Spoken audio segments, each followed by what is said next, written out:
we want to devote a little time to culture. We hear from London today that British men have now started wearing short pants to the office. There is no such thing in Britain as a summer suit, and it has been the hottest July in 300 years. It has come as quite a shock to many. Until now, said someone, the only people who wore shirts or shorts to work were South Africans, Australians, and he could have included Americans. Speaking of London, anyone who's lived there any length of time can't miss the creeping influence of America. As ABC's Mike Lee reports tonight, in this case, it's moving right along. Riding along in my automobile, my baby beside me at the wheel. It could be any hot rod race on any street in America, but this drag strip just happens to be Westminster Bridge in London.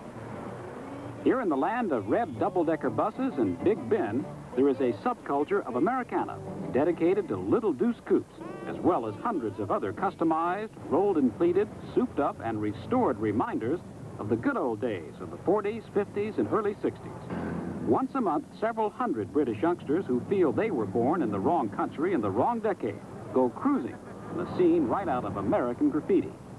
They've cut their hair in flat tops and crew cuts and butch cuts and hairdos which would please the fawns. Young English ladies have transformed themselves into something right out of a post-war magazine. The police here look a bit different, and instead of the local burger joint, it's the Prince Albert pub. At night, they cruise across the Albert Bridge in Chelsea and do what millions of American kids used to do in Toledo, Modesto, and Dallas. Cruising and playing the radio with no particular place to go. Riding along in my automobile. The Americans had the perfect music, which went with the perfect cars.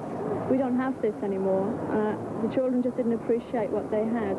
Milt Holman appreciates his customized 58 Impala, complete with 59 Cadillac bullet tail lights, a record player under the dashboard, and, of course, fuzzy dice. The lifestyle that the young Californians and everybody all over the States used to lead back then, and really for me, that's, you know, you see it in films like American Graffiti, and it's such a good lifestyle. To me, you know, that's the only way to live it. It's hard to find a California accent in Chelsea, and there is no Wolfman Jack on the BBC car radio. Yet, a bunch of British kids have devoted their lives to reliving an American way of life, which most Americans have long since left behind. With no particular place to go. Mike Lee, ABC News, London. The only trouble is they drive on the wrong side of the street. That's our report on World News Tonight. For everyone at ABC News, I'm Peter Jennings. Good night.